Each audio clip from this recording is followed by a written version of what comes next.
empezar a grabar. Entonces, hoy vamos a terminar el primer tema con los aspectos de enlaces químicos y dinámica enzimática, cinética enzimática. Pero les voy a poner ya el primer deber, se los muestro en pantalla para que vean de qué trata.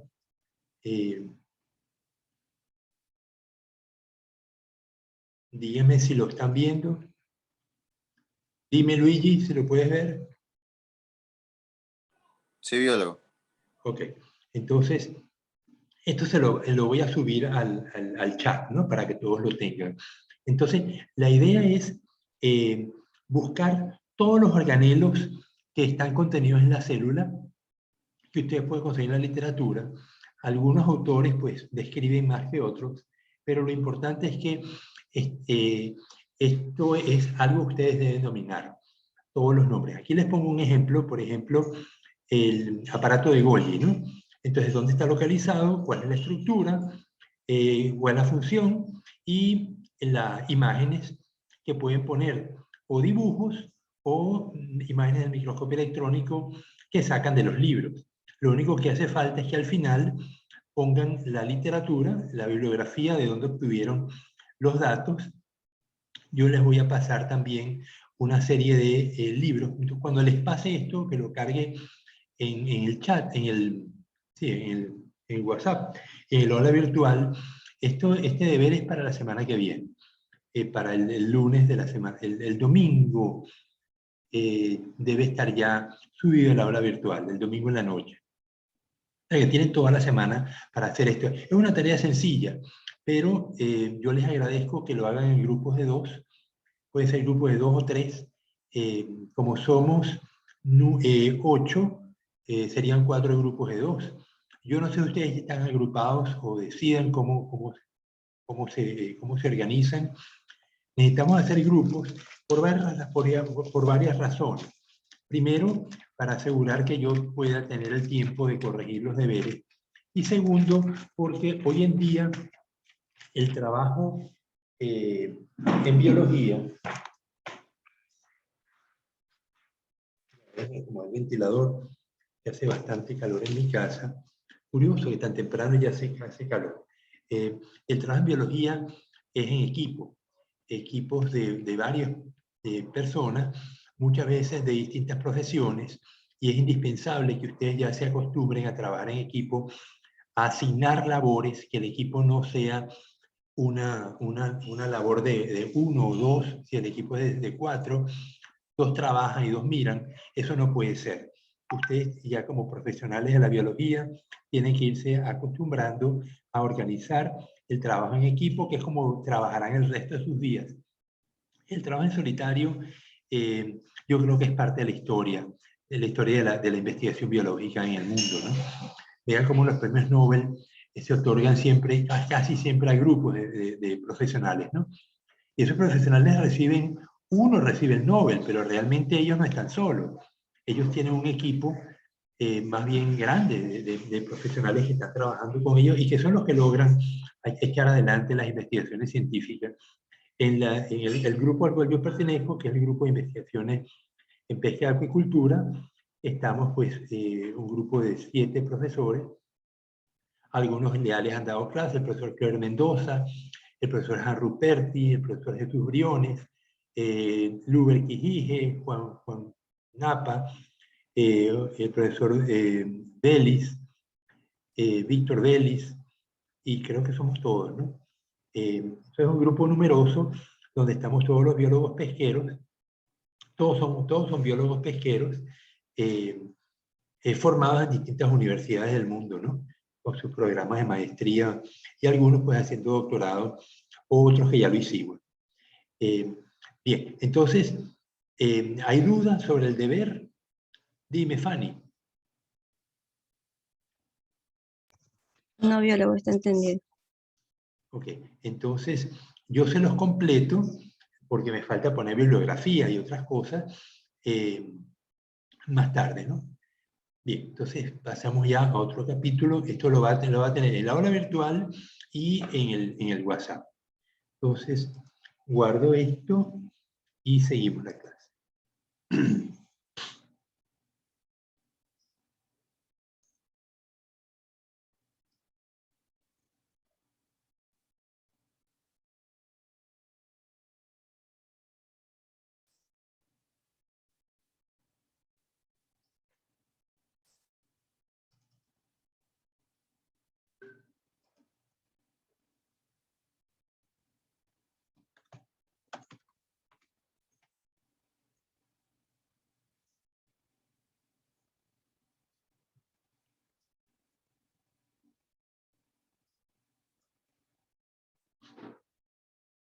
Bien, saben que cada deber vale el 25% de la nota y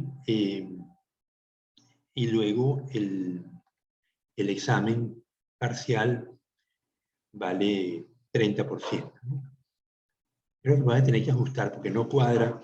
Usualmente los dos primeros deberes valen 25, me da 50, otro 20 y otro 30. Los tres deberes deberían valer lo mismo. Es posible que entonces lo ajuste a 23. Serían 2 de 23, me darían 23, 23 y 24, me darían 3, sí, eso, 23, 23 y 24, más 30 me da el 100%. O sea que cada periodo vamos a tener, el primer periodo al menos son 3 deberes escritos y un examen parcial. El segundo deber son 2 exposiciones, un deber escrito y el examen parcial. Bueno, seguimos, guardo esto y seguimos.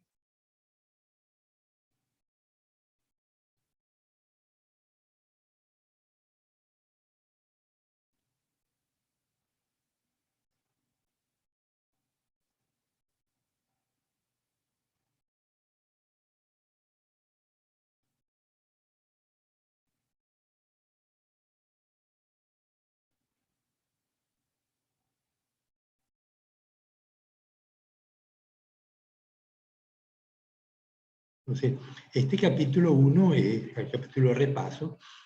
Vamos ahora a hacer un repaso de lo que vieron seguramente en bachillerato y con el profesor Manuel Mendoza. Es posible que también lo hayan visto con el profesor David Villarreal, que en paz descanse.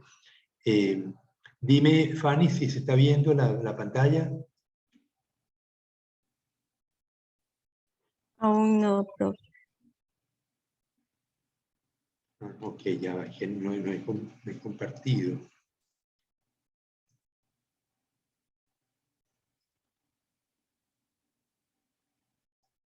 Ok, ahora, Dayana, dime si se está viendo. Sí, sí se ve. Bien, entonces, avancemos. Bien, entonces, veíamos que hay moléculas, o en general, las moléculas reaccionan compartiendo electrones. Y hay una regla que se llama la regla del octeto, que es que todo átomo tiende a adquirir estabilidad eléctrica cuando se une a otro átomo y comparte con él electrones, tratando de que ambos tengan 8 electrones en su última capa en la mayoría de los átomos. En aquellos átomos donde no hay 8 electrones, porque no los puede haber, no hay un número atómico que alcance ese número, entonces se busca que haya 2 electrones en la última capa, como es el caso de el hidrógeno con el agua, ¿no? En este caso tenemos el átomo de sodio y el átomo de cloro. El sodio le queda un electrón en su última capa. Si él lo cede al cloro, el cloro tiene 7, entonces él adquiere 8, porque en la capa inferior tiene 8 electrones, lo están viendo arriba a la izquierda, mientras que el cloro adquiere un electrón y que ya tenía 7, así que ya tiene 8, con lo cual ambos adquieren estabilidad. Entonces, los átomos, las sales, en este caso el cloruro de sodio, tiene una atracción electrostática que se descompone con facilidad. Cuando ustedes disuelven, colocan la sal en el agua, cada uno de estos átomos se desprende de la molécula sólida y que pasa a estar rodeada de moléculas de agua. Fíjense que no hay un enlace covalente entre el cloro y el sodio, sino que es una atracción electrostática. Y esta cesión del ion, pues es una cesión permanente a pesar de que no hay un enlace covalente. ¿Qué diferencia hay si yo agrego azúcar al agua o agrego sal al agua? En el caso del azúcar, yo tengo una molécula de carbono con hidrógeno y oxígeno con enlaces covalentes. La molécula se disuelve en agua, pero permanece como tal. En el caso de la sal, no. La molécula se separa en iones. Las sales se separan en iones y cada ion pues, constituye un ítem o un ente separado que queda solvatado por moléculas de agua. Si yo coloco una batería, un vasito con agua, dos cables, una batería y un bombillo, hago un circuito y el agua es muy mal transmisor de electricidad. Si le coloco azúcar, veo que el bombillo no se prende. Pero si le coloco sal, enseguida el bombillo se prende. Y cuanto más sal pongo, más brilla el bombillo. Es decir, que hay un fenómeno de conducción eléctrica cuando agrego sal al agua que no se producía cuando agregué azúcar al agua. Entonces es evidente que la sal se me descompone en iones cuando yo las disuelvo. La sal en general, hay sales poco solubles, ¿no? Pero en general las sales pongamos, un ácido fuerte, ácido clorhídrico con hidróxido de sodio. Eso se neutraliza el ácido clorhídrico con el hidróxido de sodio y me da una sal más agua, ¿no? Siempre ácido más base, como de resolución me da sal más agua. Puede ser un ácido débil, como el ácido carbónico, el ácido acético, el que del vinagre. Ácido acético más hidróxido de sodio me da acetato de sodio, que es una sal, más agua. Bien, entonces aquí tenemos entonces el enlace iónico y aquí vamos a ver el enlace en la molécula de agua. Entonces tengo el hidrógeno por su cuenta, tiene pues el H2, ellos comparten un electrón y adquieren neutralidad en el enlace covalente que une a los dos átomos de hidrógeno en la molécula de hidrógeno. Sin embargo, cuando la molécula de hidrógeno se une al oxígeno, le cede un electrón al oxígeno que tiene 6 electrones en su última capa. El hidrógeno adquiere 2 porque comparte un electrón con el oxígeno y adquiere neutralidad, mientras que el oxígeno, pues cada hidrógeno le cede 1, el oxígeno en la molécula de agua pues adquiere 8 electrones y alcanza la neutralidad. El problema es que las cargas en la molécula de agua no están repartidas espacialmente de la misma manera. Vamos a verlo acá. Entonces tengo que el oxígeno tiene en su última, a ver si lo tenía aquí, sí, tiene número atómico 8. Entonces tenemos, eso está bien, tiene peso atómico 16, pero el número atómico es lo que tengo. Vamos a verificarlo con una tabla periódica.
Ok, entonces aquí tenemos la tabla periódica.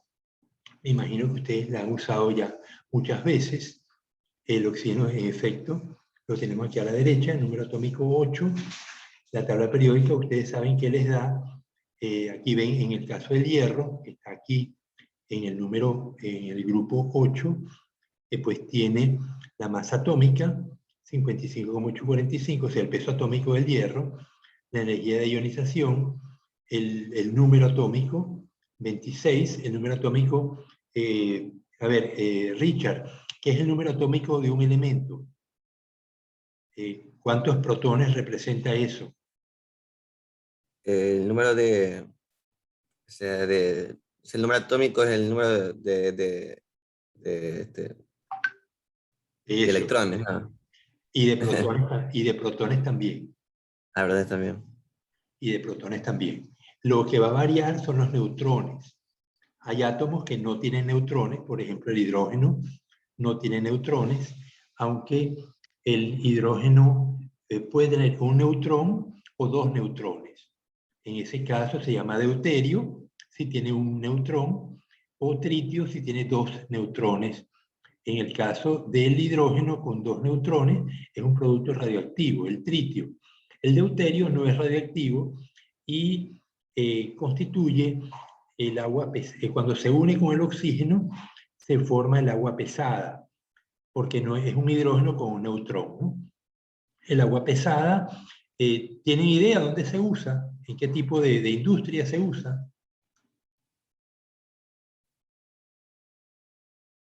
Alison, ¿nunca has oído del agua pesada?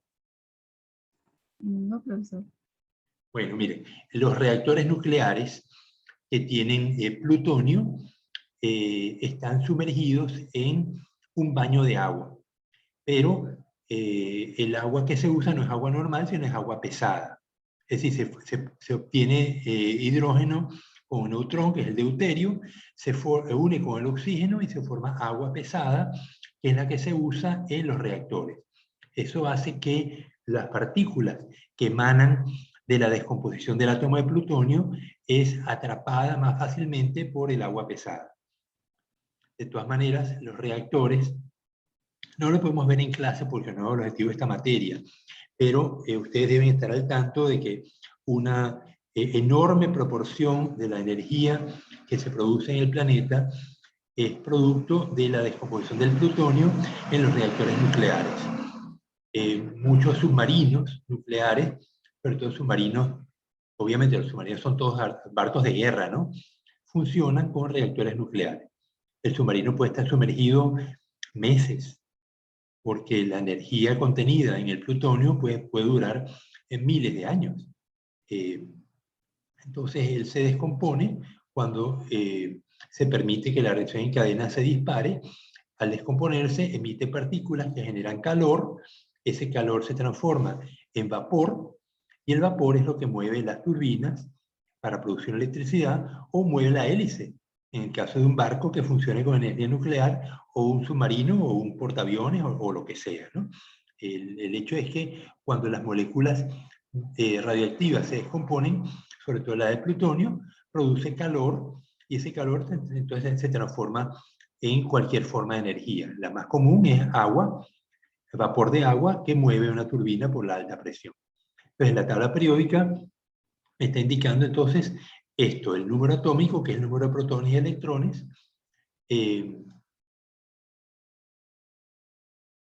la electronegatividad, me dice 1,83, luego me dice el nombre, el hierro, y la configuración electrónica,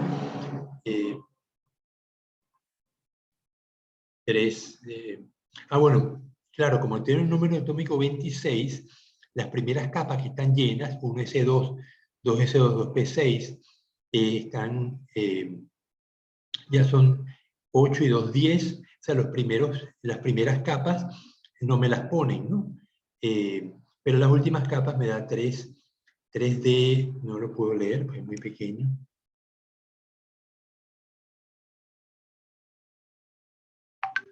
Uh-huh.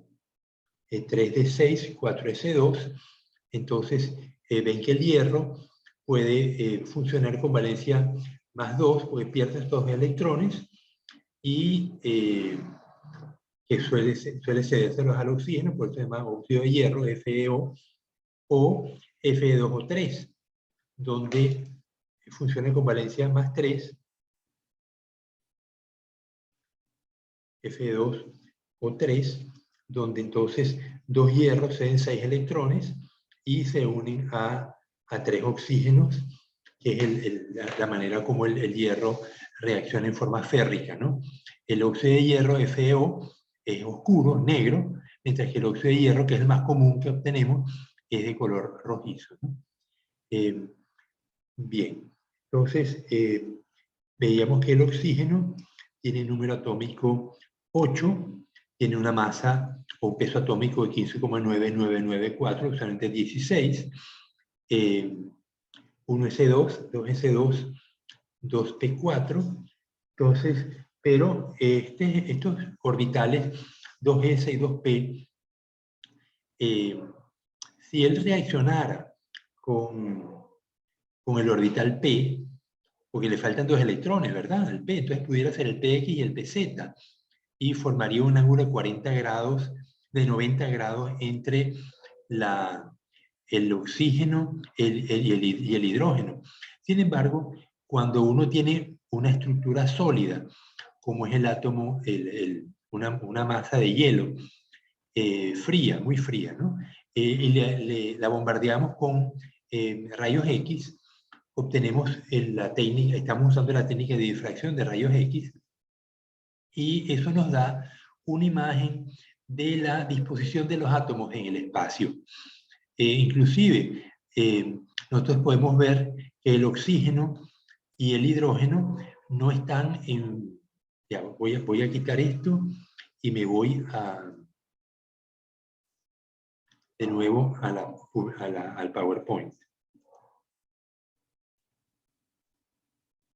Pero tengo que permitirle a ustedes ver esto.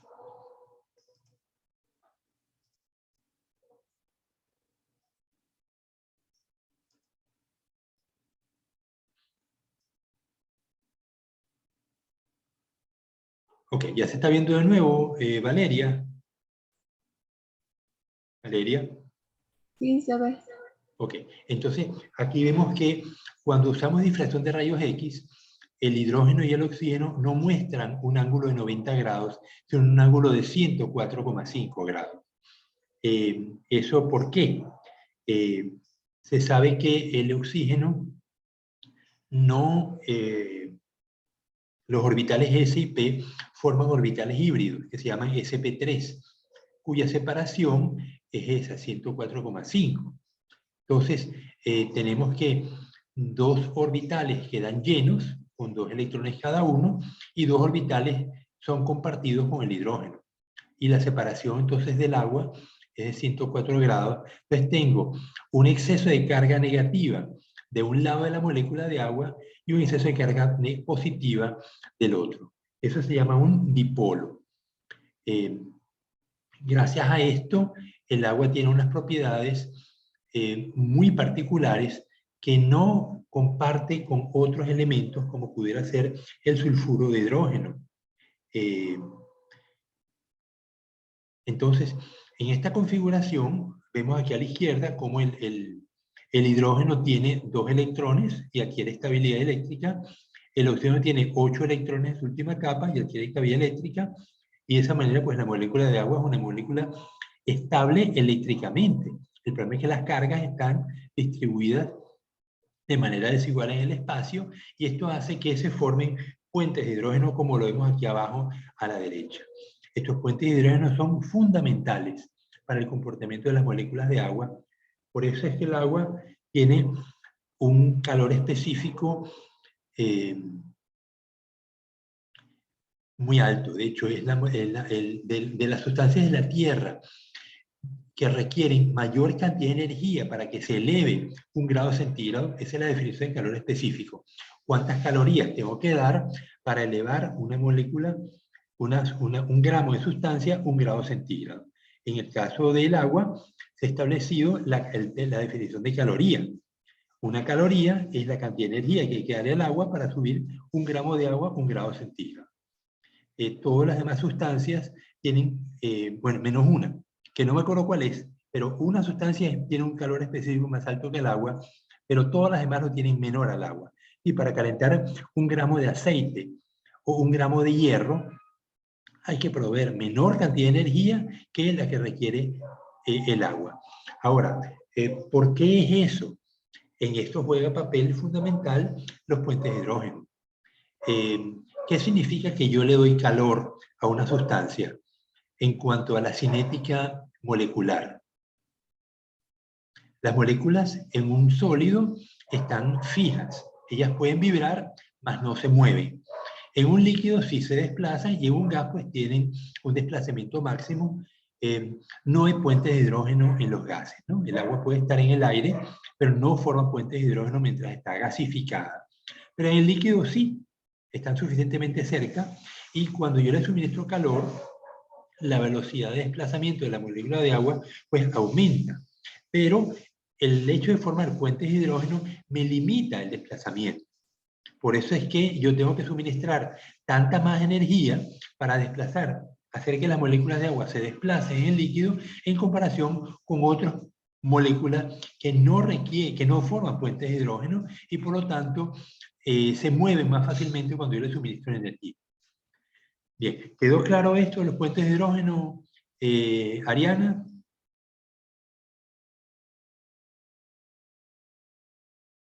¿O Julia? Oye, contesten, por favor. Sí, sí entendí. Bien, en el caso de la molécula de ADN, que la vamos a ver al final, van a ver que los puentes de hidrógeno juegan un papel fundamental en la estructura. Entonces, aquí ven el origen del puente de hidrógeno y luego vamos a ver la importancia biológica del puente de hidrógeno. Ok, entonces, aquí vamos a ver ahora el carbono. Al igual que el agua, el carbono tiene un número atómico. Vamos a ver, un segundo. Me voy a la tabla periódica. De nuevo. No, eso no.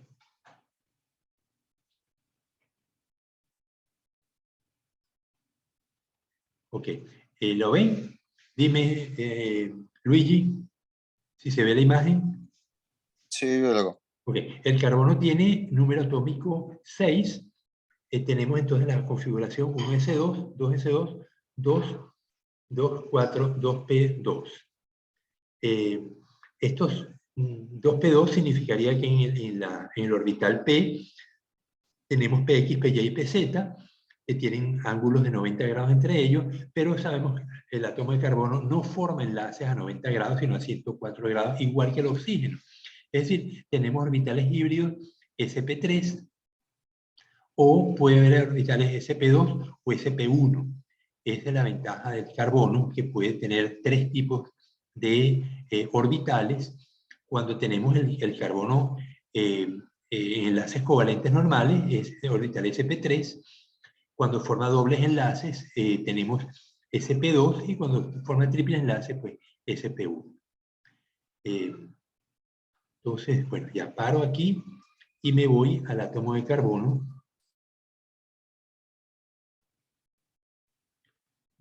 Bien, entonces, cuando tengo el átomo de carbono con enlace simple, con orbitales sp3, como vemos aquí a la izquierda, el átomo puede girar libremente hacia la derecha o hacia la izquierda, ¿no?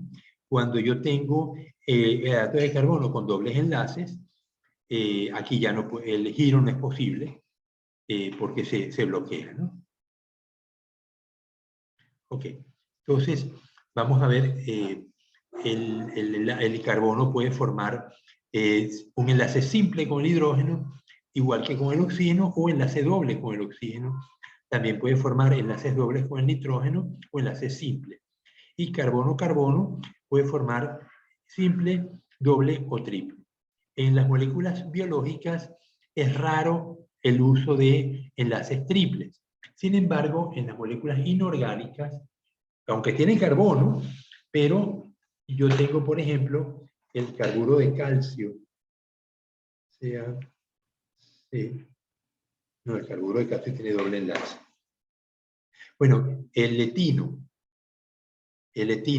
sería CH-CH con triple enlace entre ellos. El etino, el propino sería metetapropa, CH3, CH, ya, el propino sería CH3, CH. O sea, tengo 3 enlaces con el propino. El carbono del medio no tiene un hidrógeno, tiene 3 por un lado, unido al extremo, o sea, CH, y el otro extremo tiene el CH3. Bien, esto no tiene mayor complicación. Luego vamos a ver grupos funcionales de las biomoléculas. ¿Qué es lo que se forma? Entonces, estas cosas yo sé que a veces a mí mismo se me olvidan. ¿Qué significa un enlace metilo? Por ejemplo, yo tengo el metilo es CH3. El CH3 yo se lo puedo unir a algún componente. R puede ser un componente orgánico, por ejemplo, 8CH3 y tendría el etano. CH3CH3 sería el etano, o el propano, que es el gas que usamos en casa, ¿no? Pero también tenemos una sustancia muy terrible que se llama metilmercurio, donde el R es mercurio, HgCH3, que es la manera como el mercurio suele difundirse por las moléculas, por los organismos de los ecosistemas, y se va acumulando. Como no se descompone, no se metaboliza, él sí se va acumulando, y en la medida que el animal o la planta envejece, pues adquiere mayor cantidad de mercurio. El mercurio como mercurio no es tan nocivo.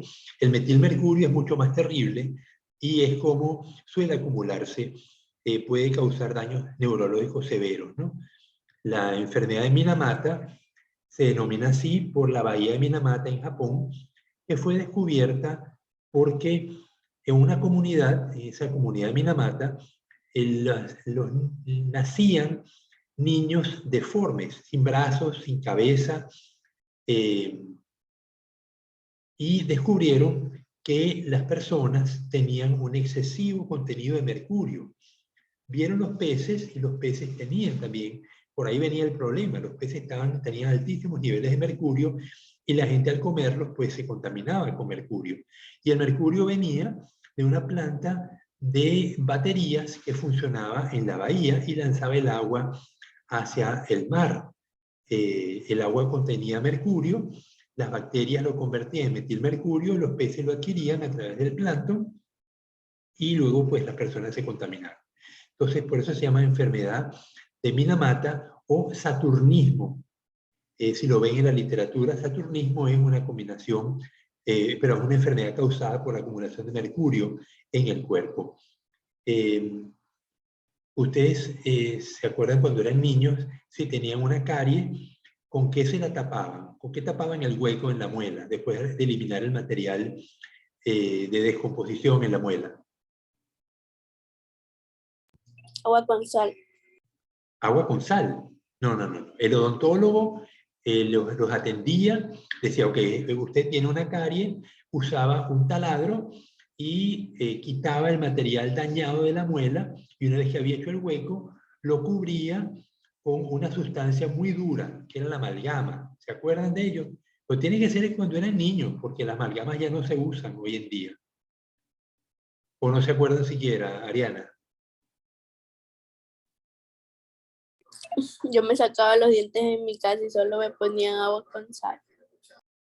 Claro, pero cuando uno tiene una caries, no te sacan el diente. Si el diente es definitivo, el odontólogo trata de no sacarlo, trata de mantenerlo, porque si no tiene que ponerte dientes o puentes o implantes.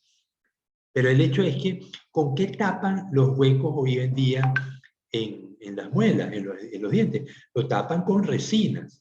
Pero durante muchas décadas los odontólogos usaban una amalgama que era una mezcla de mercurio con estaño.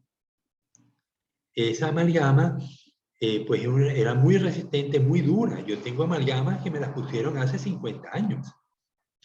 Y todavía las tengo, ¿no? Entonces, pero los odontólogos se contaminaban, porque como usaban mercurio, cuando el mercurio está en forma de amalgama no hay problema, pero cuando está puro, sí. Y los odontólogos pues, se contaminaban con mercurio y por eso progresivamente dejaron de usar amalgama. Bueno, seguimos con los grupos funcionales. El grupo etilo es CH2CH3. El grupo propilo sería CH2CH2CH3 y así sucesivamente, ¿no? Luego tenemos el grupo fenilo, que no es este que está aquí. Esto es un error. El fenilo tiene 3 enlaces. Y usualmente se representa, o ahí hay 3, sí hay 3 enlaces, ¿verdad? Hay 2, 2 y 2. Pero se sabe que estos 3 dobles enlaces no están exactamente allí, sino que forman un enlace compartido, un anillo de electrones compartidos. Cuando se hace la difracción de rayos X, no se encuentra que el doble enlace esté de esta manera, como aparece en la figura. Esto es una figura representativa para entender el proceso, pero no representa la naturaleza real. El grupo fenilo. Si yo tengo aquí un OH, tendré el fenol, que es un alcohol, y si tengo un CH3, pues será CH3, la verdad que no sé cómo se llama eso, ¿no? Metilfenil. El grupo carboxilo es un grupo ácido, perdón, aquí para hacer el grupo grupo carbonilo, es un aldehído. Tengo CH y un doble enlace con el oxígeno. El R puede ser un CH3, sería el metanal, no, el etanal, ¿no? CH3CHO sería el etanal. El grupo cetona, fíjense que lo tienen aquí abajo porque no está en la lista de arriba, en el cuadro de arriba, tenemos un carbono con doble oxígeno y tengo 2 R, ¿no? Entonces, la acetona más común es la propanona. Tengo CH3, CH3, que es la que se usa, la que se usaba normalmente. Uno puede ir a la farmacia y comprar propanona, pero ya no la venden. El problema es que la acetona se usa para extracción de la cocaína. Y por eso las policías en los países en general, en los países en el mundo, sobre todo en los países donde hay problemas de laboratorios de drogas, pues prohíben que las farmacias puedan vender propanona, sino que te la venden mezclada. Por ejemplo, cuando ustedes se pintan las uñas, las muchachas, y quieren remover la pintura de uñas, mi mamá y mi hermana durante muchas décadas agarraban un algodón con propanona y se la removían. Pero hoy en día eso ya no es posible. Ahora te vende la propanona mezclada con otras cosas y es como la policía del Ecuador permite la venta de productos que tengan propanona para poder quitar la pintura de las uñas y poder volver a pintar las uñas de nuevo, ¿no? Algo tan elemental, y miren cómo la droga nos complica la vida, ¿no? Bien, entonces vemos que el grupo aldehído tiene un carbono con doble enlace oxígeno y un hidrógeno. Mientras que el grupo acetona tiene un carbono con doble enlace al oxígeno y 2 carbonos, uno al lado del otro. El grupo éter tiene un oxígeno y 2 carbonos. El grupo éter es un compuesto muy reactivo, muy volátil, muy peligroso. La formación de éteres en el laboratorio puede constituir un proceso explosivo, por eso se los destaco. Los éteres son sumamente reactivos. El éter se usó durante mucho tiempo, no sé si todavía se usa, en los quirófanos para dormir a los pacientes. Hoy en día pues no se usa, me imagino que no se usa éter, se usarán gases de nitrógeno, que son menos peligrosos para la salud del cirujano y del personal que está en el laboratorio. Usar éter, le digo de nuevo, es muy peligroso. el oxígeno en esas condiciones es muy reactivo. El grupo éster, aquí teníamos el grupo ácido, que no lo veo acá. Vamos al grupo aldehído, abajo a la izquierda. Si yo en lugar de H tuviera un OH, tendría un grupo carboxilo, CH3COHO es el ácido acético. Entonces el grupo carboxilo es un carbono con un OH y un oxígeno con doble enlace. Entonces, si ese grupo carboxilo, ese grupo ácido, yo lo neutralizo, me da el éster. Ya discutíamos en la clase pasada que los ésteres pueden formar sales o pueden formar jabones.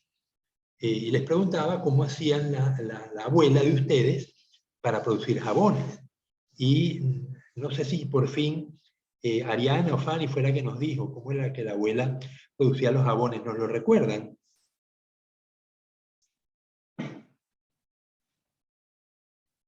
Ariana, fuiste tú que nos echó el cuento de cómo la abuela producía jabones?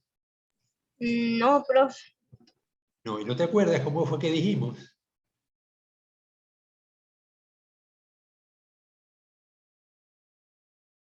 Con grasa creo que dijo. Con grasa, se agarraba grasa de cerdo y ¿qué se le echaba? Se calentaba y se le echaba ¿qué? Piensa que es un ácido, ¿ah? Entonces, para formar la sal, yo tengo que echarle una base, ¿no? Entonces, yo puedo tener un jabón muy primitivo, que agarro ceniza, coloco una hoguera, quemo la leña, y la ceniza que me queda va a tener carácter básico. Yo puedo agarrar esa ceniza, la pulverizo con una piedra, caliento la grasa, la mezclo con la ceniza, dejo que se enfríe, y al final voy a tener un jabón muy ordinario, pero jabón al fin, que me permite lavarme, ¿no? Entonces, el éster es eso, una reacción de neutralización de un ácido graso con una base. Si yo hoy en día tomo hidróxido de sodio y se lo agrego al ácido palmitoleico, que es un ácido, los ácidos grasos son una molécula muy grande de carbono, puede tener 18 carbonos, todos, como decís, el ácido palmitoleico no tiene dobles enlaces, tiene solamente enlaces simples, son 18 carbonos, y un extremo pues tiene COH, ¿no? Es un ácido orgánico. Eso yo lo neutralizo con hidróxido de sodio, voy a tener entonces el OH del extremo, el H se pierde y me da ONA, que sería el palmitato de sodio. Palmitato de sodio es un éster. Yo quité el hidrógeno, formé agua, porque acuérdense de la reacción de neutralización, es ácido más base, le da sal más agua. Entonces el palmitato de sodio es una sal que se comporta como un éster. ¿Por qué las grasas son tan... los jabones cumplen su función? Porque tengo una molécula muy grande, 18 carbonos, con hidrógenos, no polar. Acuérdense de las moléculas orgánicas cuando son CH2, CH3, no tienen una distribución de carga polar, sino que son no polares. Y en el extremo tengo una sal, que es donde está el sodio pegado, ¿no? CO, C doble enlace O y CONA. Entonces, esa sal se me disuelve en agua y se me ioniza. Entonces, tengo por una parte el grupo COO, que es polar y que se atrae al agua, y por otra el grupo de los 18 carbonos no polar que se pega a la grasa. Entonces, si yo tengo una prenda de vestir manchada con grasa, yo la sumerjo en agua, le agrego palmitato de sodio, que es el jabón que nos venden, el DEJA, o el FAB, o cualquier otro jabón de las marcas que ustedes quieran, y al disolverse en agua, el jabón se va a unir por una parte al agua y por otra parte a la grasa, y de esa manera me desprende la grasa de la prenda. Y esa es la función del jabón, por eso es que lava, ¿no? Pero si yo usara otro éster, como pudiera ser el éster del ácido acético, CH3COH o lo uno al hidróxido de sodio, voy a tener estearato de sodio, pero eso no es un jabón, porque la molécula carbonada no es suficientemente grande como para darme las propiedades del jabón. ¿Está claro esto?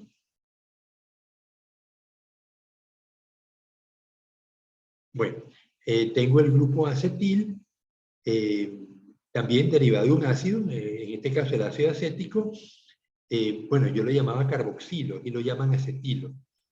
El grupo anhídrido, dos ácidos carboxílicos. Entonces tengo dos dobles enlaces con el oxígeno. Un oxígeno casi sería como una especie de acetona, ¿no? O un éter. Bueno, el hecho del anhídrido, esas cosas, esa cantidad de oxígeno en un compuesto le da un carácter volátil al compuesto. Luego los grupos de carbono más complejos, como el guanidino, eso le suena a guanina, ¿verdad?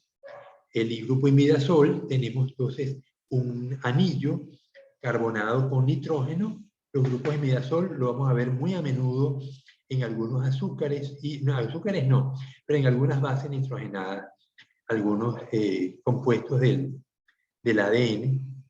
El grupo sulfidrilo, RSH, y disulfuro, lo vamos a ver en algunos aminoácidos.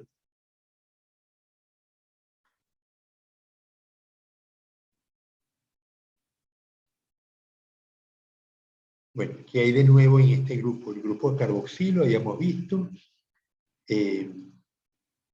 hidroxilo, los alcoholes, por ejemplo, tienen RaOH, el grupo enol, amino, cuando tengo un NH3 o NH2, amido, cuando tengo entonces las aminas y las amidas. En el caso de las amidas tengo el grupo COO, NH, esto sería ya un aminoácido, ¿verdad? El grupo imina, tengo un doble carbono con NH. El grupo imino, la base Schiff. El grupo triéster, no, tioéster. Es un éster porque habíamos sustituido un ácido carboxílico, le quité el OH y le puse un azufre y lo uno a otros compuestos, ¿no? El grupo fosforilo lo vamos a ver muy a menudo, sobre todo en el ADN, porque tenemos azúcares con fosfato. No lo puedo leer. Fosfoanhídrido. Lo único que anhidro porque no tiene hidrógeno. Y anhídrido carboxílico, un ácido carboxílico, y ácido fosfórico también ácido fosfato.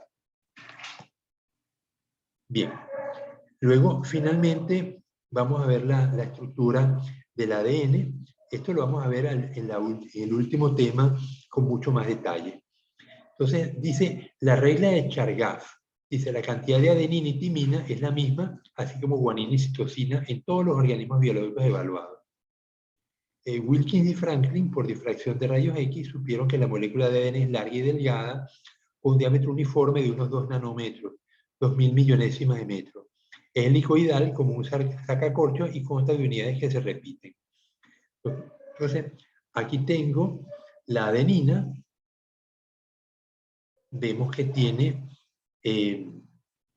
un fosfato, tiene un azúcar, en el caso de la desoxirribosa, porque es ADN, y tenemos entonces el grupo complejo con nitrógenos y carbonos, dos anillos, que se llama la base larga, adenina. Tenemos luego la guanina. Vamos a ver cuál es la diferencia entre guanina y adenina.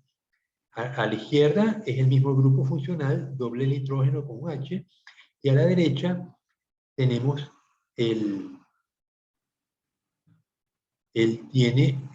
mientras arriba hay una amina, NH2, aquí hay un oxígeno. arriba a la derecha. El nitrógeno forma doble enlace en el caso de la adenina, forma simple el nitrógeno del anillo, forma un enlace simple y se une un hidrógeno, y abajo teníamos un H en la adenina y aquí tenemos una amina en la guanina. Luego tenemos las bases cortas, la timina y la citosina. La timina es un anillo también. Siempre el fosfato y la desoxirribosa se mantienen y son constantes, ¿no? En todas las bases nitrogenadas del ADN. Y vemos que la timina pues, es un anillo, tenemos CH3, un oxígeno, otro oxígeno doble enlace, mientras que la citosina tiene en lugar del oxígeno arriba a la derecha tiene una amina, en lugar del metilo tiene un hidrógeno, y el resto es igual que la timina. Ok, entonces aquí vemos, creo que este es el final, cómo los puentes de hidrógeno, que habíamos mencionado, permiten la unión de las bases del ADN. Siempre es una base larga y una corta, adenina-timina, citosina-guanina. La base adenina-timina forma doble enlace de doble puente de hidrógeno. La base citosina-guanina forma triple enlace de puente de hidrógeno. Entonces, no puede haber adenina-citosina porque hay un puente de hidrógeno que requiere la citosina y que no existe con la adenina. Por eso es que ya cuando se estaba estudiando las moléculas de ADN en los años 40, pues los investigadores fueron usando difracción de rayos X hasta que Watson y Crick dieron con la estructura molecular y por eso les dieron el premio Nobel.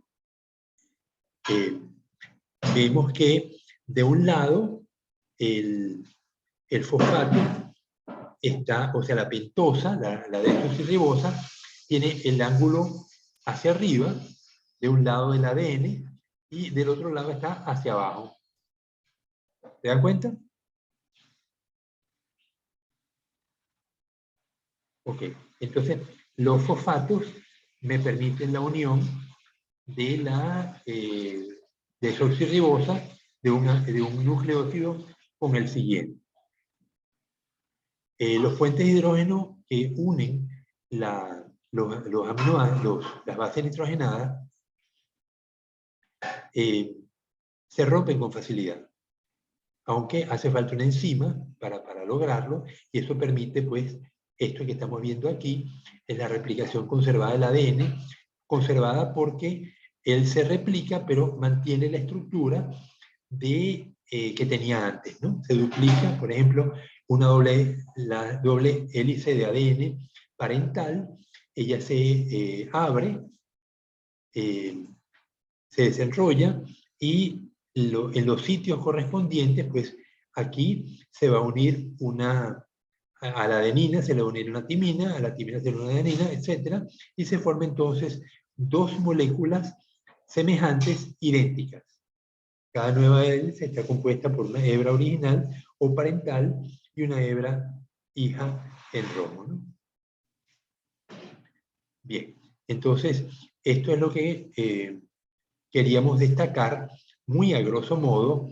Lo pueden leer en la ODECIR o en otro libro que quieran consultar. Estos temas los vamos a estar tratando sucesivamente a lo largo del curso, pero como son temas de repaso, ustedes lo vieron ya en biología general, en bachillerato, etc. Pero vamos a parar acá y vamos a pasar al siguiente tema para que me dé tiempo a avanzar, que es la cinética enzimática.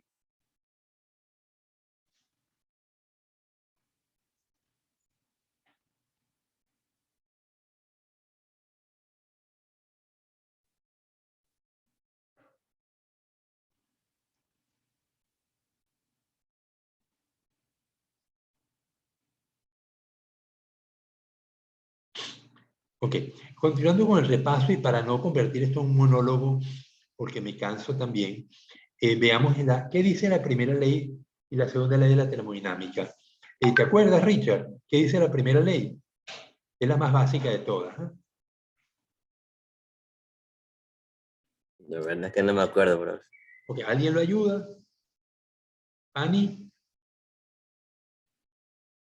¿Qué le pasa a la energía en el planeta?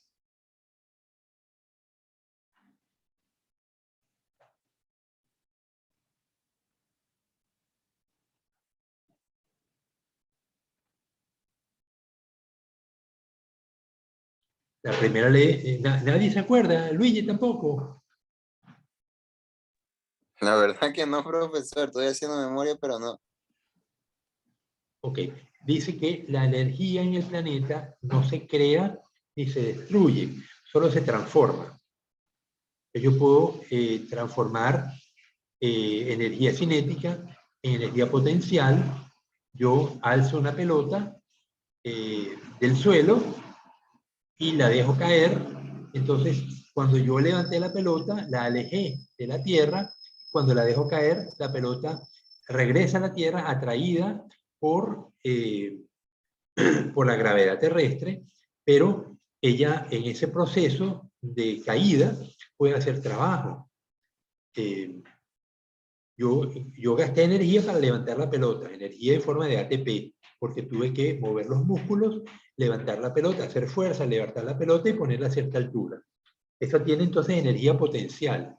Luego yo dejo caer la pelota y la pelota va a impactar a una paleta y la paleta me va a levantar un objeto, porque la paleta la tengo articulada de tal manera que cuando la pelota pega en la paleta, me levanta un objeto.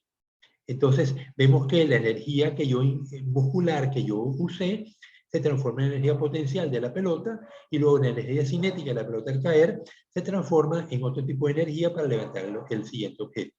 Entonces vemos que la energía no se crea ni se destruye, solamente se transforma.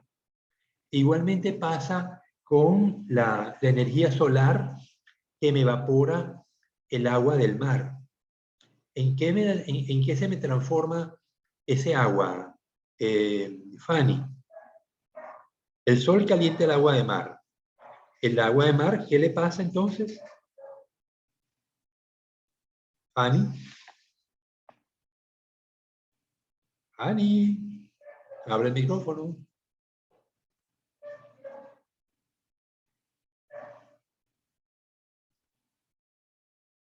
Bueno, Ariana, vamos a ver. El sol calienta el mar. ¿Qué pasa con el agua de mar cuando se calienta?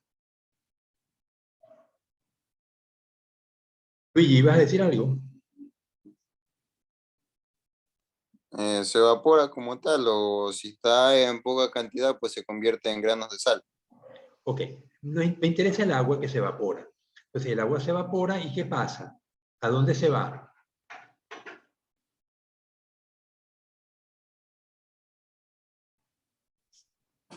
A la atmósfera. A la atmósfera. Entonces el agua de mar en forma de vapor se va a la atmósfera. El viento también producto de que el aire se calienta. Cuando el mar tiene una temperatura y la tierra tiene otra, las masas de aire, ¿qué se calienta más rápido, la tierra o el agua? ¿Cuál tiene? Acuérdense que hablamos de calor específico. ¿Cuál tiene mayor calor específico, el agua o la tierra?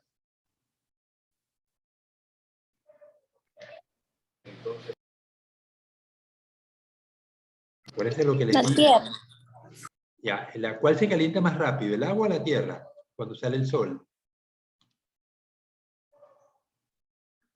Recuerden el calor, la definición de calor específico.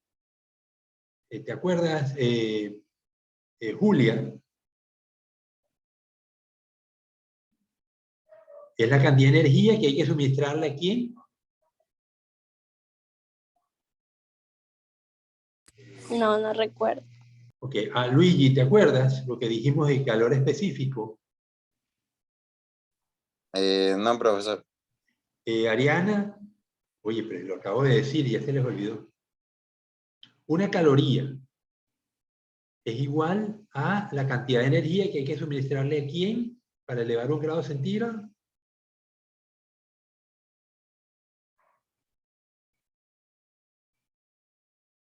De nuevo, la caloría está en función del agua. Es la cantidad de energía que hay que suministrarle a 1 gramo de agua para subirle 1 grado centígrado. El agua es una de las sustancias que tiene mayor calor específico. Es decir, calor específico es cantidad de energía que hay que suministrarle a 1 gramo de sustancia para elevar 1 grado centígrado, que es una caloría. La mayoría de las sustancias van a tener menor calor específico. Por eso es que cuando sale el sol, la Tierra se calienta más rápido que el agua. Hace falta más calorías para calentar el agua en 1 grado centígrado, mientras que hace falta menos calorías para calentar la Tierra a 1 grado centígrado. Entonces, como el agua está menos caliente que la Tierra, la presión atmosférica hace que sea la presión del aire. El aire caliente tiene mayor presión en tierra, pues hay mayor temperatura, y el aire se mueve de la tierra hacia el mar. En la noche es al contrario. La tierra se enfría más rápido y entonces el aire fluye del mar hacia la tierra. Una pregunta. Dime. Por eso dicen que el agua se termorregula solita, porque cuando hace mucho sol, en la parte inferior está un poco caliente, pero en la parte de abajo se pone más fría. Sí, eso es correcto, porque el agua se calienta en la superficie, pero el calor tiene que difundir o naturalmente o por corrientes que existen, ¿no? Pero si no hay corrientes, el calor difunde pues más lentamente. Y entonces el agua del fondo de la playa, a veces estamos bañándonos en el murciélago y sentimos que los pies los tenemos fríos mientras que arriba el agua está calientita. Bueno, pero a lo que voy es conservación de la energía. Entonces el sol me calienta el agua del mar, me la evapora, el calor, el vapor sube, el viento lo traslada y choca contra las montañas. Cuando choca contra las montañas, la montaña hace que el viento suba, necesariamente. Al subir, el gas se va a enfriar, porque se expande, hay menos presión, y ese vapor de agua se va a condensar y me forman unas gotitas que van a caer en forma de lluvia. Entonces, esa lluvia ahora me cae sobre las montañas y desde allí va a escurrir por los ríos.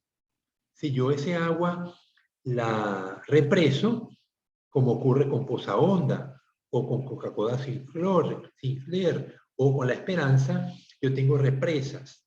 Esas represas tienen una gran cantidad de agua. Si yo abro la compuerta de la represa y coloco una paleta, esa paleta se va a mover. Esa paleta me puede producir electricidad y me enciende un bombillo o me permite que yo ilumine el Ecuador entero, ¿no? Es una represa muy grande como la Coca-Cola Sinclair. Entonces vemos que, ¿de dónde vino la energía inicialmente? ¿Cuál fue la fuente? El agua se me transforma, la fuerza que tiene el agua, el agua al caer por gravedad hacia el mar, me mueve las paletas de la turbina que me produce electricidad. Pero ¿quién puso el agua allí?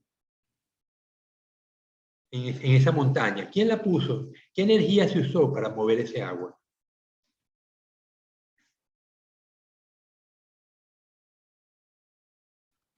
Richard, ayúdame. Ya lo estamos diciendo. ¿Por dónde empecé este cuento del agua?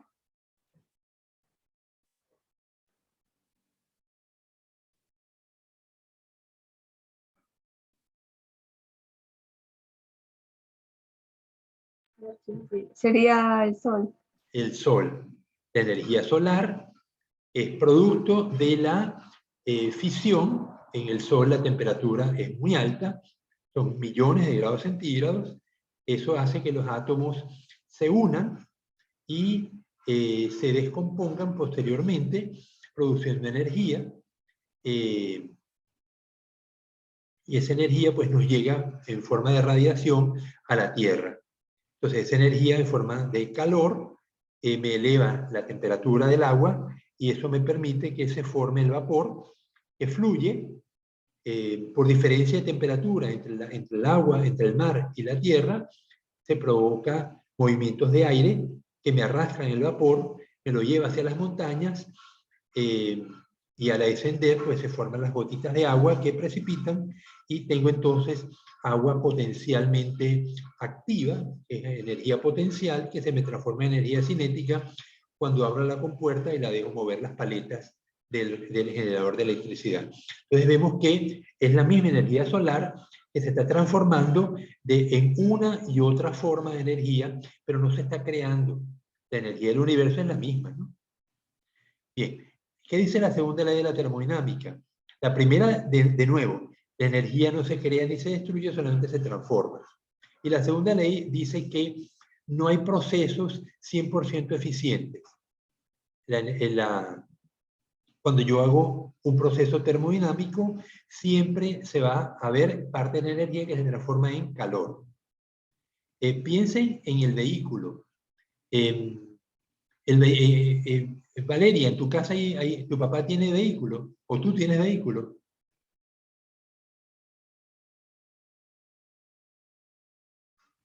Ya, Valeria no quiere abrir el micrófono. Julia.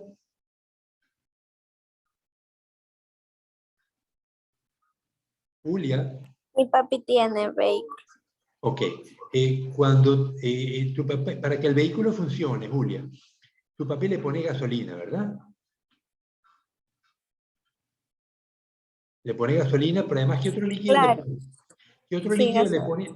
¿Qué otro líquido le pone para que el carro funcione? Hay bueno, hay 4 líquidos que le tiene que poner. Aceite, Le pone aceite, ajá. ¿Qué otro líquido? Para que los frenos funcionen, ¿qué le pone?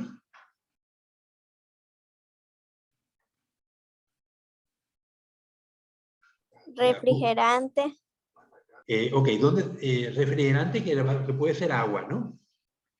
Y los frenos llevan liga de freno. Es un líquido especial porque los frenos son hidráulicos. Ok, tiene 4 líquidos. Ahora, ¿por qué le pone refrigerante, Julia?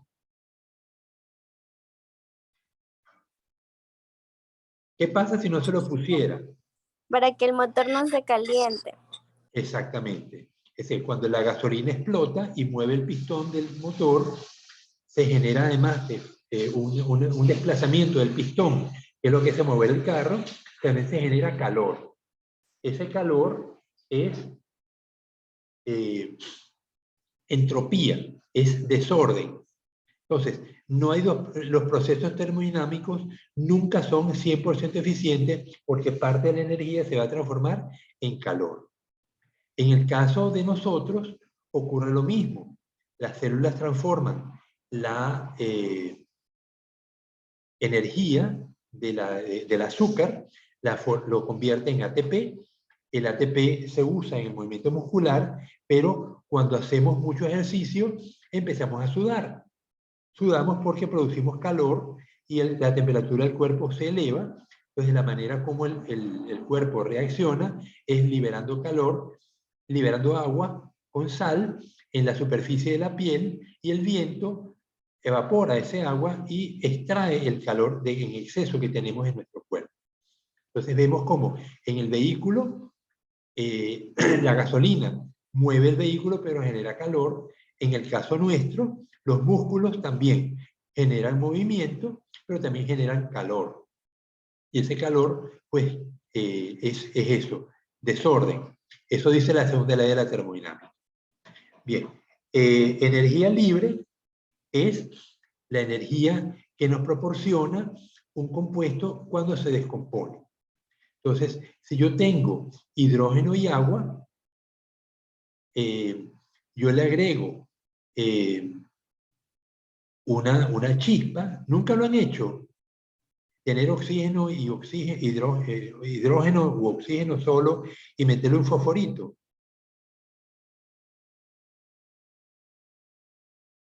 Bueno, cuando los cohetes son lanzados al espacio, los cohetes de Francia, de China, de Rusia, de Estados Unidos, ¿qué combustible usan? Luigi,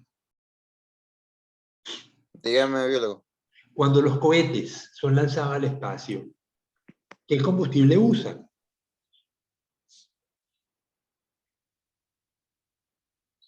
No tengo idea, profesor. ¿Sabe? ¿Alguien lo ayuda? Creo que hidrógeno, ¿no? Hidrógeno, ¿y qué más?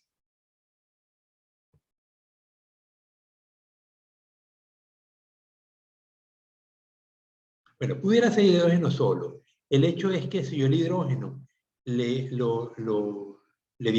pongo una chispa, él se va a unir con el oxígeno del aire y me va a dar agua, pero va a generar energía, que es la que mueve el cohete. Y como los gases se expanden, porque estoy liberando energía y me calienta los gases, eso hace que el cohete se desplace en dirección opuesta, ¿no? Acuérdense, cuando yo aplico una fuerza, yo estoy aplicando una fuerza y el cohete se desplaza en dirección opuesta. Entonces, vean cómo el hidrógeno con el oxígeno del aire me da una reacción exotérmica que me libera energía. Esa energía se llama energía libre. Ahora, no toda la energía libre es utilizable porque ya vimos que la segunda ley de la termodinámica me dice que la energía no puede ser transformada al 100% y parte se forma en calor. Entonces, energía libre de Gibbs, se llama energía libre de Gibbs, delta H, yo la puedo ver en las tablas. Cuando yo hago reaccionar sodio con agua, me va a dar hidróxido de sodio, y hay que tener cuidado porque es una reacción muy explosiva, me libera mucha energía. Igualmente, cuando yo tengo calcio con agua, me da hidróxido de calcio. Ok, ¿qué es la entropía? Entropía es desorden. Ya vamos. Aló, Willy. ¿Cómo está? Estoy en clase. Yo te llamo en unos minutos, Willy, en unos 20 minutos. Hasta luego.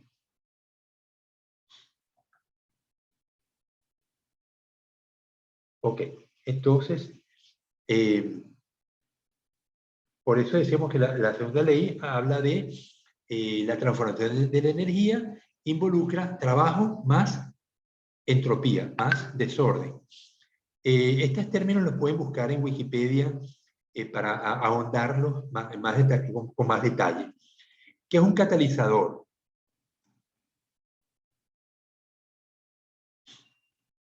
A ver, ¿se anima, Valeria? ¿Qué es un catalizador?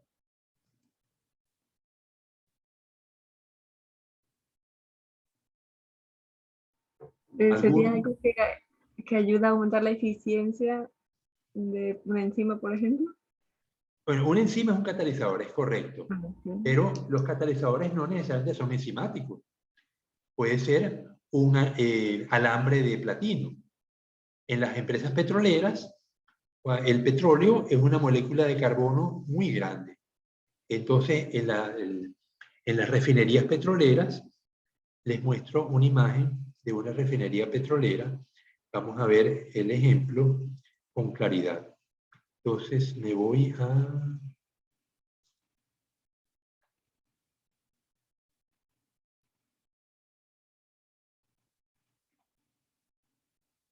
¿Han visto la refinería en La Libertad o en Esmeraldas? ¿No han ido a Esmeraldas nunca, alguno de ustedes?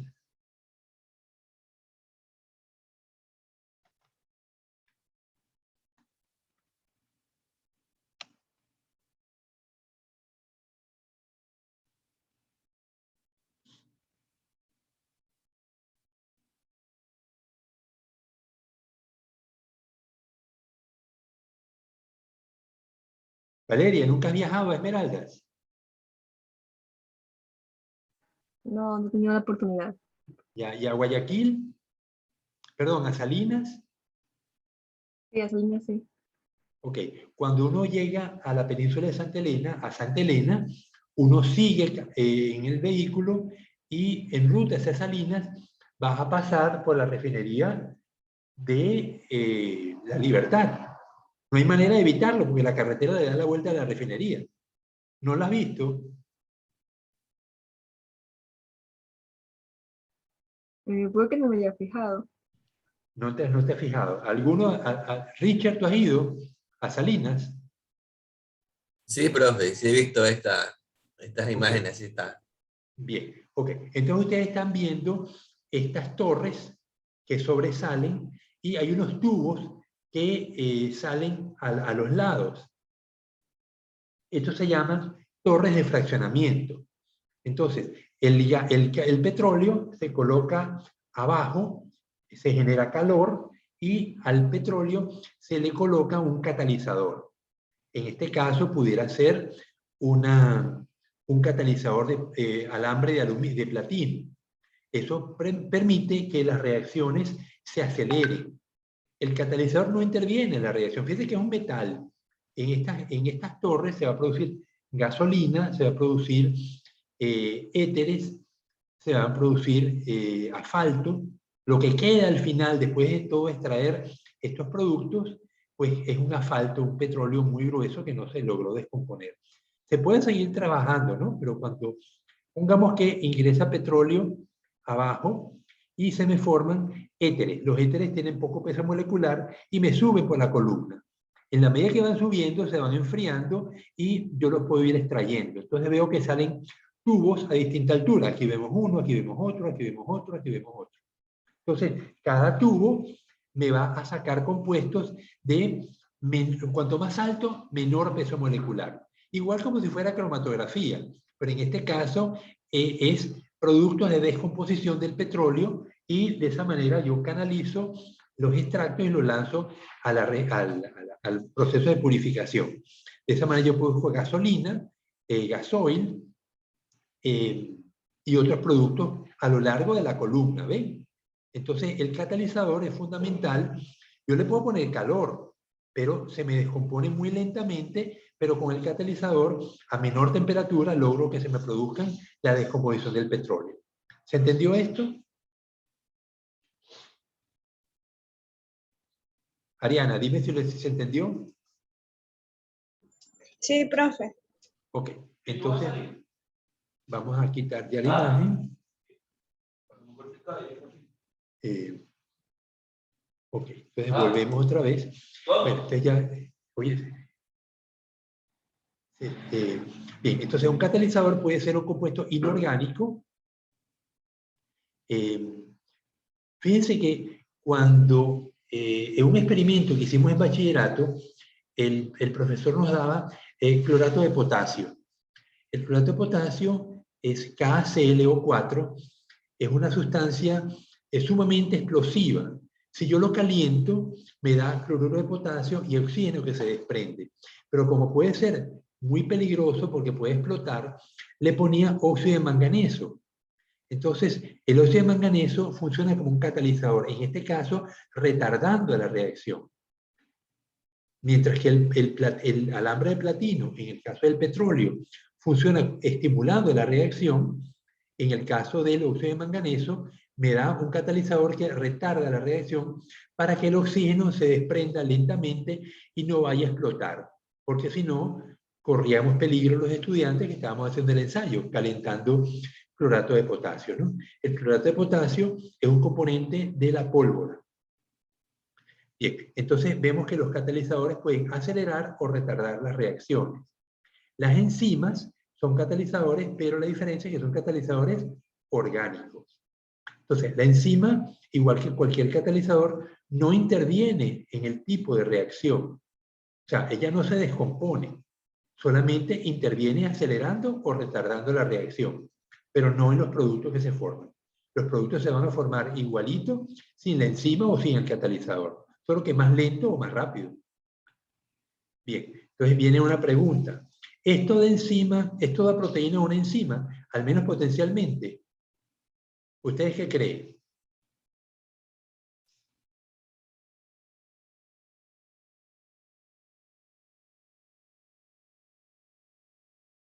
Quizá porque no hemos estudiado las enzimas, es que, o no se acuerdan bien de ellas, es que viene la duda, por eso no responden, ¿no? Entonces, ¿qué es una enzima? Una enzima es una molécula proteica que tiene un centro activo. En ese centro activo vamos a tener el proceso de catálisis. Vamos a ver si en el lado de decir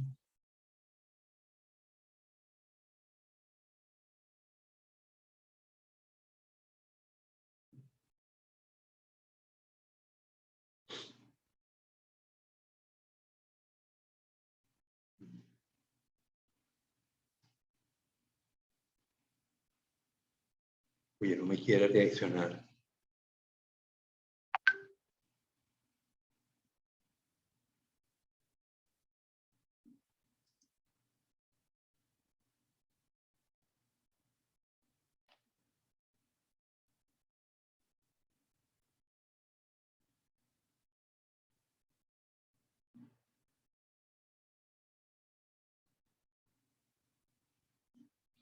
¿Cómo está, señor José? Me avisa cuando esté listo.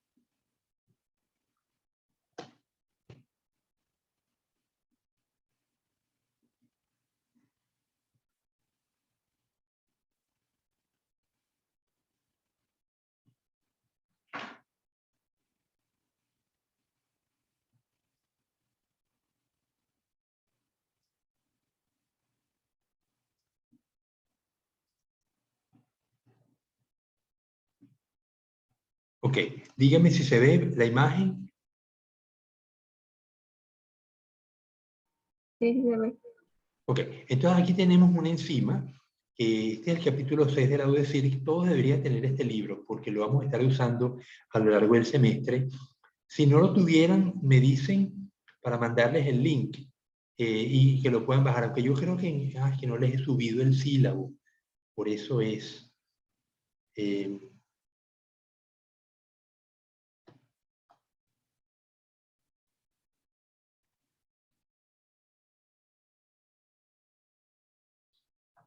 Bueno, entonces tengo una enzima, una gran molécula, como toda proteína es una molécula muy grande, pero tiene un sitio activo, que suele ser un espacio pequeño dentro de la molécula de enzima, en la cual se va a unir un sustrato, va a entrar allí, fíjense la forma del centro activo, la forma del sustrato, cómo encaja uno a otro, y hay un sitio que se llama sitio inhibidor no competitivo. Bueno, esto lo vamos a ver más adelante, ¿no?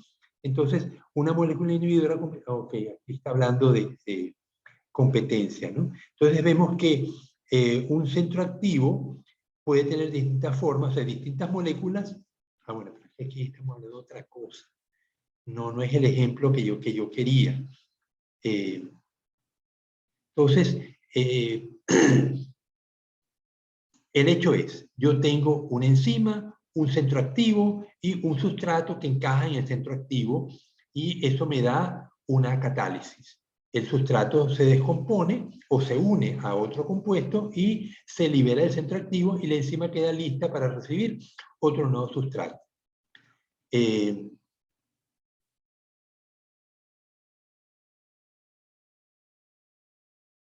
Ok, esto se llama el complejo enzima-sustrato.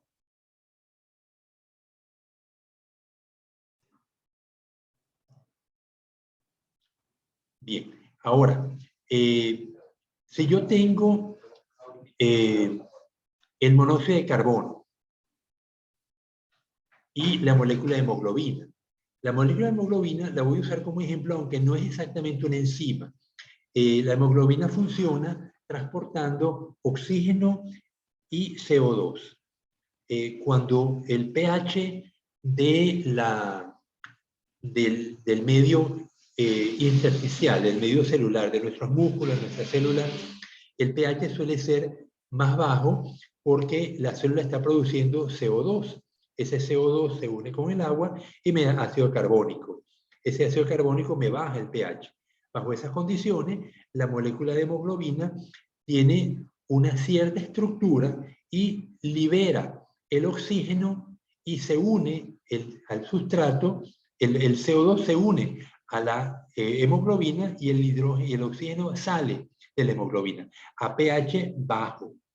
Cuando llegamos al pulmón, la sangre, la hemoglobina que está contenida en los glóbulos rojos, circula por el pulmón. En este caso, el medio tiene poco CO2 porque es un tejido que está en contacto con el aire. Al tener poco CO2, el pH es más alto y la molécula de hemoglobina cambia de estructura, libera el CO2 y absorbe el oxígeno. Ahora, ¿qué pasa si en el aire, en el ambiente del pulmón, hay monóxido de carbono? El monóxido de carbono funciona igual que el oxígeno, solo que se une a la molécula de hemoglobina y no se libera. Entonces, eso se llama un inhibidor competitivo, porque estoy usando dos moléculas, una oxígeno, otra monóxido de carbono, ambas se unen al mismo sitio de la hemoglobina de una manera competitiva. Si hay mucho monóxido de carbono, la mayoría de la hemoglobina va a contener ese monóxido de carbono. Si hay mucho oxígeno, pues va a haber mayor cantidad de hemoglobina conteniendo el oxígeno, ¿no? Entonces, el monóxido de carbono y el oxígeno se unen en la hemoglobina de una manera competitiva. ¿Se entendió eso, Richard? Richard, abre el micrófono. Profe, algo así entendí sobre los sustratos. Ok. Sí. Piensen, ¿por qué es peligroso dormir en el carro con el motor encendido? El carro consume gasolina. La gasolina debería descomponerse. La gasolina es un octano, ¿no? Son 8 carbonos, es un alcano. CH3 en los extremos y CH2 a lo largo de la... Tiene 6 átomos de CH2 y 2 de CH3. Eso es un octano. La gasolina se va a unir al oxígeno y me va a dar 6 moléculas de CO2 más 6 moléculas de agua. Pero no siempre es así. Cuando no hay suficiente oxígeno, en vez de formarse CO2, se va a formar monóxido de carbono. Y el monóxido de carbono ya vemos que se une de una manera competitiva con el oxígeno. Si la cantidad de monóxido de carbono se eleva, podemos asfixiarnos. Entonces, por eso es que es peligroso dormir en un carro con el motor encendido. Muchas veces lo hacemos porque funciona el aire acondicionado y si el carro no funciona, el aire acondicionado tampoco funciona y hace mucho calor. Pero sabemos el riesgo que estamos corriendo, ¿verdad? Ok, entonces lo que quiero que entiendan que es una competencia de dos sustratos por el sitio activo. Ahora vamos a lo que dice sitio inhibidor no competitivo. Entonces, dice, una molécula inhibidora competitiva ocupa el sitio activo y bloquea la entrada del sustrato. Lo entendimos. CO2. Ok, luego dice, una molécula inhibidora no competitiva hace que el sitio activo cambie de forma, así que el sustrato ya no entra, ya no embona. Ok, fíjense que la molécula inhibidora actúa sobre el sitio no competitivo. Se llama inhibición alostérica. Alo significa a distancia. Entonces, no estoy alterando directamente el centro activo, sino que alteré la estructura de la molécula porque el inhibidor se une en un sitio distinto, este huequito que tenemos aquí a la derecha, y eso me cambia la estructura de la molécula y el centro activo ya no está disponible. Por lo tanto, tengo un inhibidor no competitivo. Vamos a ver en la cinética enzimática cómo podemos distinguir si un inhibidor está actuando competitivamente o no competitivamente. Esto lo vamos a ver más adelante, no creo que es el tiempo, me quedan 7 minutos y todavía me faltan hacer los ejercicios de los ejercicios en Excel. ¿Está?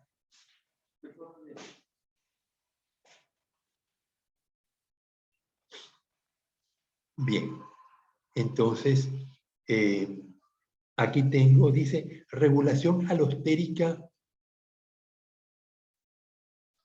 Estoy en la página 108 de la ODECIRC.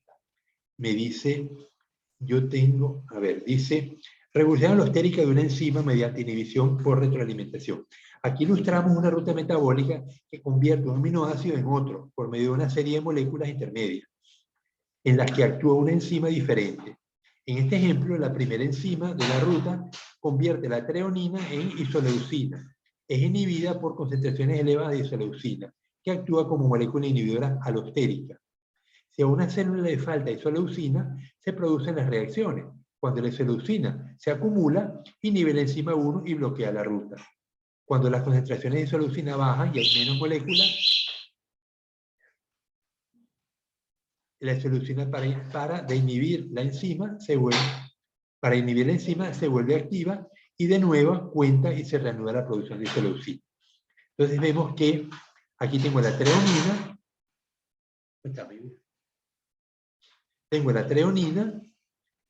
una enzima 1, una enzima 2, una enzima 3, una enzima 4, una enzima 5 y se me transforma en isoleucina.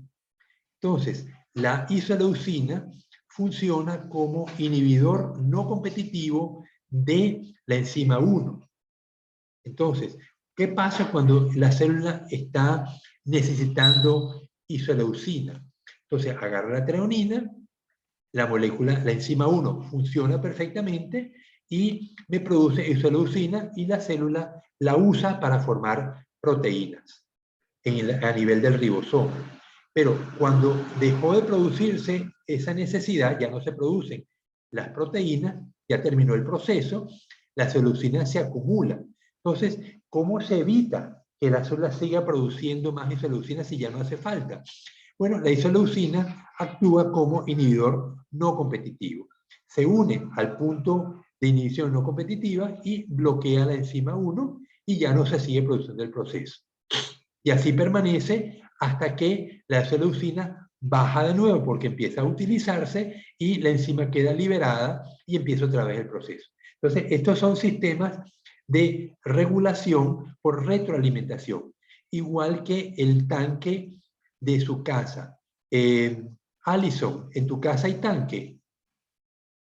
¿Tanque de agua? No, lo que tengo es el aljibe como tal en tierra. ¿Cómo llega el agua a tu casa? ¿Directamente de la calle? O sea, de la calle va el aljibe y de ahí para la casa es con la bomba. Claro, pero el aljibe funciona como tanque, ¿verdad? Supongo, sí. Entonces, el agua entra al aljibe de la calle, lo provee la empresa Aguas de Manta, EPAM, y cuando el aljibe está medio vacío o vacío completo y llega el agua de la calle, el aljibe se llena. Pero ¿cómo se detiene? ¿Cómo que no se inunda la casa? ¿Quién para el flujo de agua del EPAM hacia el aljibe? Normalmente no, o sea, sí, mientras está abierta la llave, el agua sigue saliendo. O sea, ya nosotros sí tenemos una boya que hace que la cierre, pero no es por parte de la Claro, EPAM. entonces tú tienes un sistema de retroalimentación, que es el flotador, lo que tú llamas una boya. Esa boya mueve una palanca y la palanca bloquea la entrada de agua de EPAM. Y el aljibe lleno ya deja de llenarse y no se derrama. Igual pasa, aquí en mi casa, nosotros tenemos un tanque arriba en el techo y el tanque está conectado todo el tiempo a EPAM. Cuando el tanque está vacío, se llena y al llenarse hay un flotador que tranca el flujo, igual que el tanque, el aljibe de tu casa, Alison. Entonces, estos son sistemas de retroalimentación. Igual pasa con la isoleucina, que retroalimenta el proceso y permite que cuando hay demasiada isoleucina, se para el proceso. No se sigue produciendo más isoleucina, que ya no hace falta, por cierto, ¿no? Entonces, esto es lo que hay que entiendan, que esto es un proceso de inhibición no competitiva. Bueno, ¿hay alguna? Creo que esto era...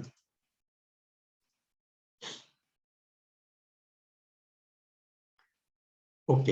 El último punto eran coenzimas y cofactores. Los cofactores son productos que requieren las enzimas para operar. Las vitaminas son cofactores. Fíjense, por ejemplo, una célula me produce una enzima. Pero la enzima no está activa. Las células glandulares del estómago me producen enzimas y esa enzima se llama un apoenzima, no está activa. Para que la enzima se active, tiene que haber un pH bajo. La enzima es descargada en el estómago, además hay células especializadas que liberan ácido clorhídrico y bajo esas condiciones la enzima tripsina, por ejemplo, se activa y empieza a operar y a digerir las proteínas.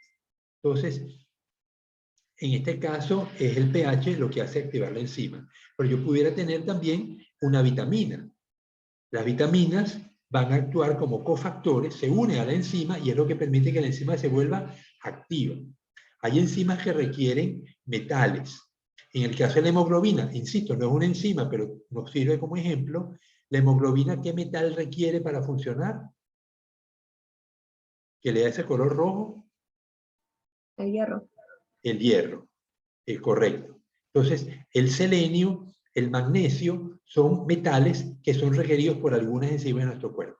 Bueno, terminamos este tema el día miércoles. Ya tienen el deber, se lo voy a subir al aula virtual y nos vemos entonces el día miércoles a las 9. Espero que les haya gustado la clase. Nos vemos entonces.